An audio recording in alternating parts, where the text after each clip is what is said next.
10वीं कक्षा के छात्रों का गूगल क्लास में स्वागत है। इसके पहले हमने थेस प्रमेय को आप लोगों के सामने सिद्ध करके भेज दिया था। अब यहाँ पर हम थोड़ा सा और ध्यान दें थेस प्रमेय में कि जब कोई क्या है सेंटेंस कि किसी त्रिभुज की एक भुजा के समांतर खींची गई रेखा अन्य दो भुजाओं को समान अनुपात में विभाजित करती है। तो जब ये दो भुजाएं इनको काट माने कोई एक भुजा इसको काटती है त्रिभुज की दो भुजाओं को, तो P और Q बिंदु पर काटती है। तो ये जो भुजाओं के पार्ट हुए थे थेस प्रमेय समांतर होनी चाहिए और इसकी संगत माने जो भुजाएं हैं वो अनुपात में बराबर होनी चाहिए। जब हम इसका तो त्रिभुज में हमने ये देखा इसके पहले कि त्रिभुज ABC है में PQ समांतर BC, मतलब एक भुजा के समांतर खींची गई रेखा। जब ये दो चीज़ें आपको दिया रहेगा तब आप थेस प्रमेय के माध्यम से AP बटे PB, ये ऊपर का भाग बटे PB का भाग, और AQ बटे क्या लिख सकते हैं QC, ये अपन लिखते हैं थेस प्रमेय से। ये जो अपन ने लिखा वो थेस प्रमेय से लिखा। बाय द वे, यदि और कंडीशन बनती हैं, जैसे कि मान लो AP है, AP ऊपर वाला भाग, अब पूरी भुजा भी कहीं पर अपन को यूज में आती है तो हम पूरी भुजा को भी इसके बटे में डाल सकते हैं और AQ बटे भी AC। लेकिन जरूर ध्यान इस बात का रहे कि यदि इसका भाग AP के बट्टे यदि पूरी भुजा हुई है तो यहाँ भी AQ के बट्टे पूरी भुजा होनी चाहिए, जैसा कि ये इसको। अब लेकिन यदि मान लो अपन ने ये दो कंडीशन तो लिखनी ही होगी, यहाँ पर ये वाली कंडीशन मान लीजिए नहीं आ रही, अपन को इसको लिखने की जरूरत पड़ रही तो अपन लिखेंगे, लेकिन यहाँ पर कारण लिखेंगे थेस प्रमेय के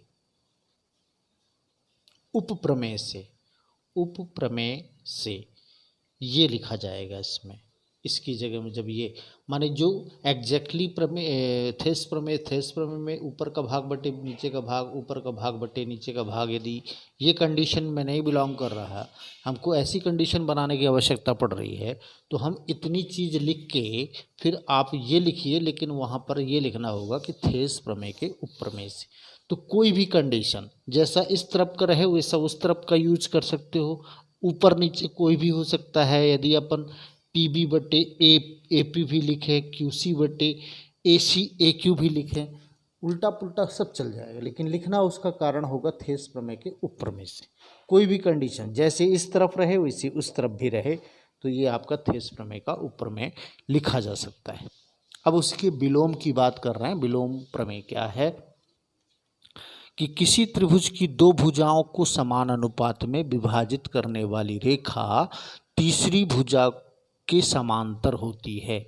और उसमें था कि एक भुजा के समांतर खींची जाने वाली रेखा अन्य भुजाओं को समान अनुपात में विभाजित करती। तो यहाँ पर विभाजित अब करने वाली रेखा है, पर वो रेखा वास्तव में समांतर ही होगी, ये बात हमें प्रमाणित करना है।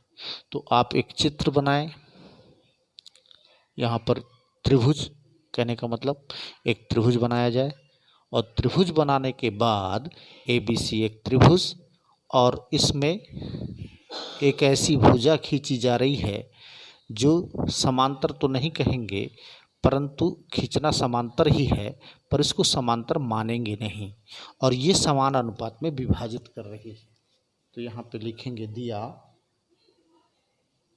दिया है क्या, त्रिभुज ABC में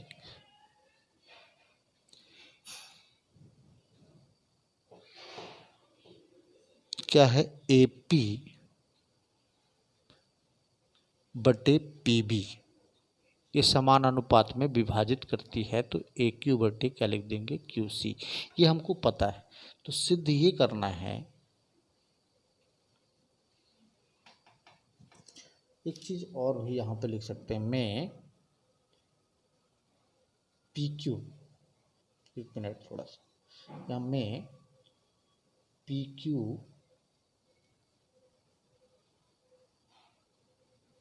ए पी ए बी तथा ए सी को काटती है। यहाँ पर एक काम कर लेते हैं, एक एल रेखा मान लें, ज़्यादा ठीक रहेगा। एक एल रेखा है, जो एल रेखा ए बी तथा ए सी को क्रमशः पी व क्यू पर काटती है।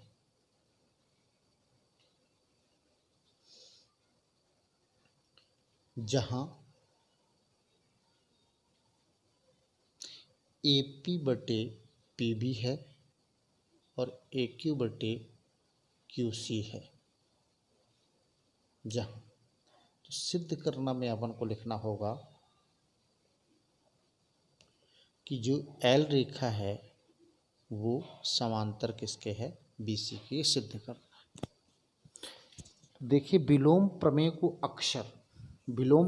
को अक्सर इस कंडीशन पे हल किया जाता है। ध्यान रखना, जो सिद्ध करने की पोजीशन होती है उसको हमेशा उल्टा लेने की बारी आती है कभी कभी, ध्यान रखेंगे। तो ये एल समांतर बी सी दिया है, तो हम यहाँ पर माना करके लिखेंगे कि माना एल समांतर बी सी नहीं है। जब एल समांतर बी सी नहीं है तो हम एक रेखा का निर्माण यहाँ पर हम कर सकते हैं कि जो बी सी के समांतर होगी। जब ये समांतर नहीं है तो दूसरी रेखा कोई यहाँ पे लिखनी पड़ेगी कि भाई उसके समांतर है। तो इसलिए पी से जाने वाली एक रेखा का निर्माण हम कर दिए, डॉटेड कर देंगे पी आर के रूप में। तो यहाँ पर लिख दें कि पी आर, इसलिए पी आर समांतर बी सी खींचा,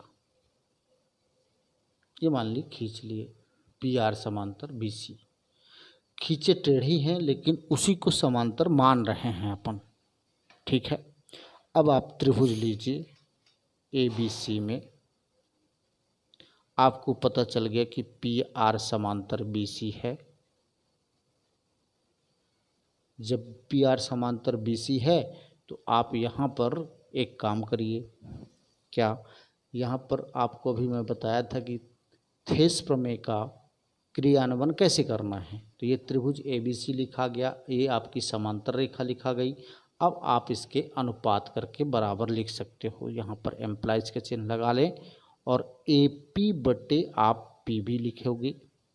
अब बराबर करके यहाँ पर ए आर, क्योंकि हमने समांतर इसको माना हुआ है, तो ए आर बटे आर सी मानेंगे।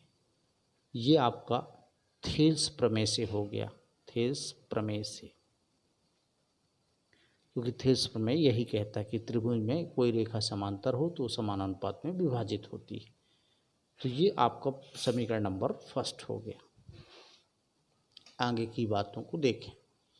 आगे की बात ये देखना होगा कि ये अपन के पास दिया हुआ है तो इसको उतारें, जबकि ए पी बटे P B is equal to A Q बटे क्यू सी, ये दिया से हमने लिखा, दिया से, और ये नंबर 2 दे दिया।